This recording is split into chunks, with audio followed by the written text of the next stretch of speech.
you are a lot of people's favorite producer or one of their favorite producers. But I'm curious when you decided to make the jump from being a musician to a producer. Well, I never gave up the musician part, but I was, because I still play all the time, but I was rejected by my publisher way back in the day, like say 1968. He didn't like my songs.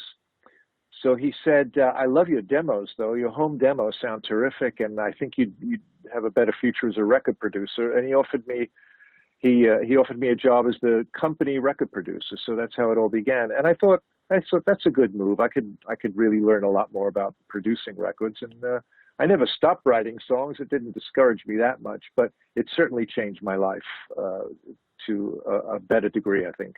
Was there a particular album or project where you finally realized, like, okay, producing is going to be the thing that sustains me for the rest of my life?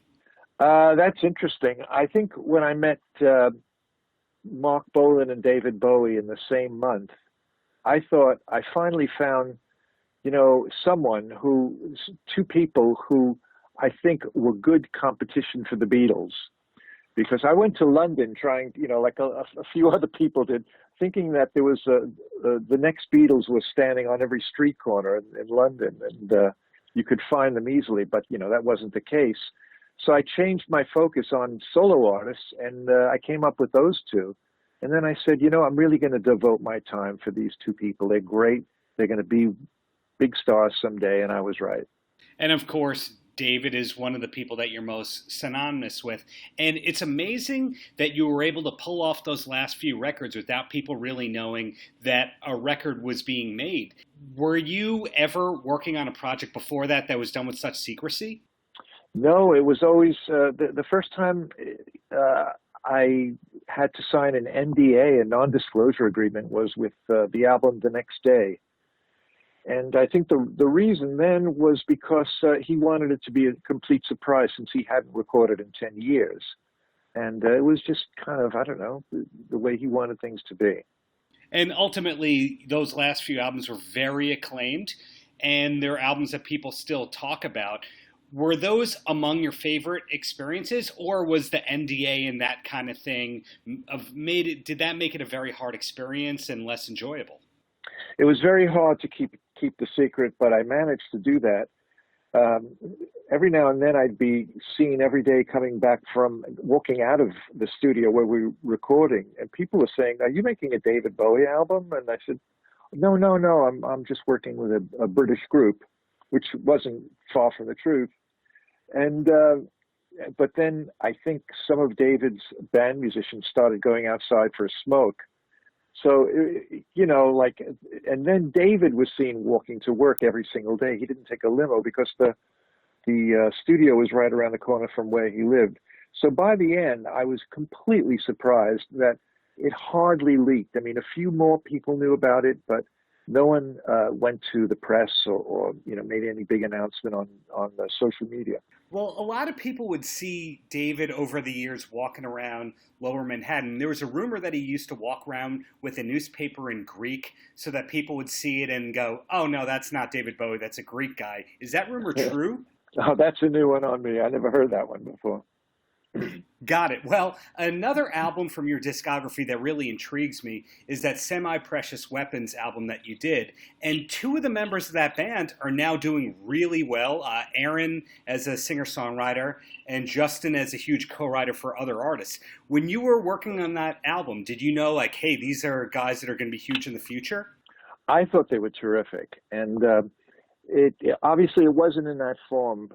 They did do very well once the band split up, but I loved working with them. They were consummate musicians and a lot of fun to work with.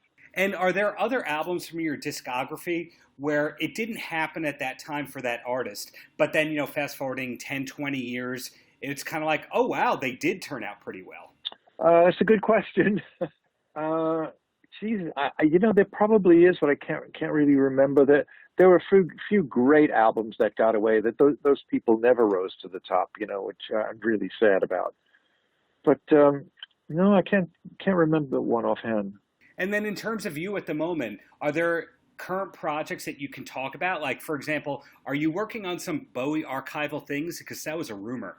Well, I can talk about that because in a couple of weeks, everyone knows that I did a remix for the single Space Oddity for the Apollo mission, and that's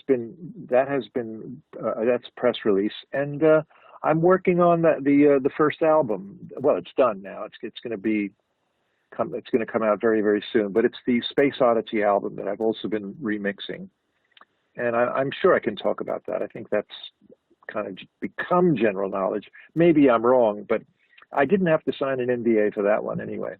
And are there other projects besides Bowie related things that you can talk about at the moment? Yeah, well, I'm working with a lady called Daphne Guinness. She's part of the Guinness family. You know, when you buy a Guinness in the bar, that's Daphne's company, family business. And I'm making my third album with her. Nothing has broken through yet big time, but she's an incredible writer and singer. And I think this is going to be the one. This is going to surprise everybody, this new one. It doesn't have a title yet, but I think they're starting to release by September. But I can talk about that because it's really a great project and people know that I've worked with her before. I'm also working on my own solo album. You're probably the first to hear about this. For years, I said I was making it, but I'm actually finishing it now. That's a big difference between making it and finishing it. Sure. And is it going to be a self-release, or are you hoping to license to a label? No, I'm going to self-release because I don't want to go through that horrendous thing. Like right now, look, first of all, I'm not a teenager, and I'm not what labels are signing. I think it's going to sell. I think my record's going to sell, but I'm going to self-release. And the reason is nowadays that's kind of the best thing to do because if you're not on a label, you have to self-release, and people are being discovered by those means.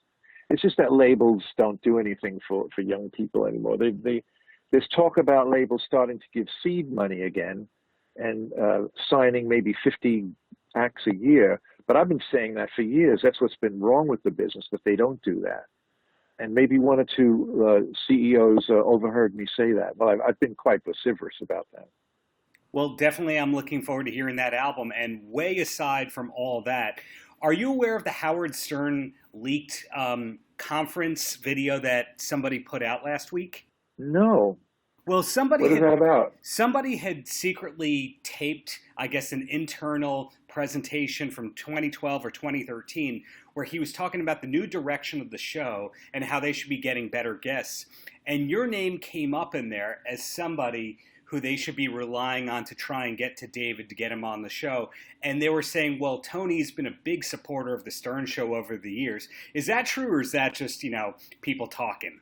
No, that's true. And David just did not want to do the Stern Show. There's nothing I could do to persuade him to do it. And, that was just his decision. But in terms of you being a fan and a supporter of the show, you are somebody that's been in touch with them over the years? Yes, not in recent years, but back in the day, like when I first came back to America in 1989, I was astounded by the Stern Show. I mean, I was completely transfixed by it that anyone could be like that, because I came from a very sedate kind of radio style that you had in London. People just weren't like that. There were no what do you call them? Something DJ. The shock jock.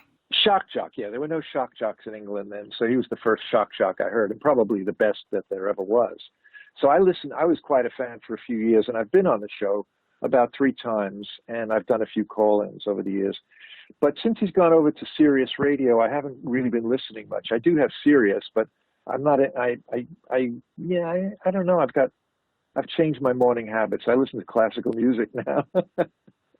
Wow, that's a surprising thing there. But then again, when you think about the orchestrations on your albums, maybe it's not that surprising. No, I wake up every morning. I go on the roof and I do Tai Chi.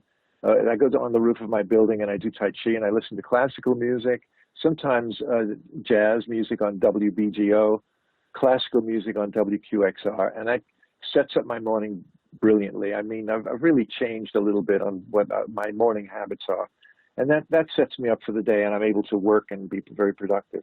The Stern Show is just very, very long. I mean, once I turn it on, like I'm stuck there for the next 3 hours, and I can't leave until I hear, because the show's quite explosive. Anything can happen at any minute, so you kind of wait to hear what might happen. Sure. But I do like Howard very much, and Robin, especially Robin and Fred and Gary. I know them. I've met them socially at various times. Not Howard; he just doesn't come out and play. But I've had dinner with Robin twice. Interesting. And then away from that, are you a sports fan, or do you have any hobbies outside the musical realm? No, I'm not a sports fan, unfortunately. I like UFC. I mean, I've been into martial arts for years, so I do follow the UFC. I follow the Octagon, the Ronda Rousey, Holly Holm. I like the female fighters especially because I think they are a good role model for women. And that's what I'm really into these days. And when did you first get into UFC, out of curiosity? Probably about 6 years ago, 7 years ago. I've studied martial arts all my life, and not that that's the highest example of martial arts, but it's nice to see real fighting now and then. And makes you examine what you're studying in a martial arts school and what actually happens when people start swinging at each other. They're kind of two different things. So I watched UFC really very studiously. I really watch carefully and see what they're doing. And which form of martial arts have you mainly studied? I studied the Bruce Lee style called Wing Chun. When Bruce Lee films came out, I was crazy for him, and I loved him. And I found out that he studied this classic martial art called Wing Chun. And before that, I studied basic Taekwondo, Korean style karate, And in recent years, about 15 years ago, I started seriously learning Tai Chi again. I started in London, but then my friend Lou Reed told me that there was a great Tai Chi teacher in New York, and I am still with that teacher now. And if you don't know this, Tai Chi is a martial art, although all you see of Tai Chi is like when it's practiced very slowly. But you can actually use it for self-defense very, very well. So I guess in closing, any last words for the kids? The kids who are making music? Sure. My message to them is always be true to yourself and don't try to get on the radio, because if you make great music that you feel in your heart, you will get on the radio. But don't imitate the kind of mediocre stuff that's out there. That's a losing battle. There are people who do it better. And but the people who rise to fame are the mavericks, the very unique people who come from a different angle. And I support people like that, and I know there are plenty of them around. But be true to your heart. Invent the music that you hear in your head and in your heart, and you'll get that. Really appreciate your time and effort for this. Oh, you're welcome. It was very pleasant to talk to you. My pleasure. Take care now, and looking forward to that solo album. Okay, great. Bye-bye.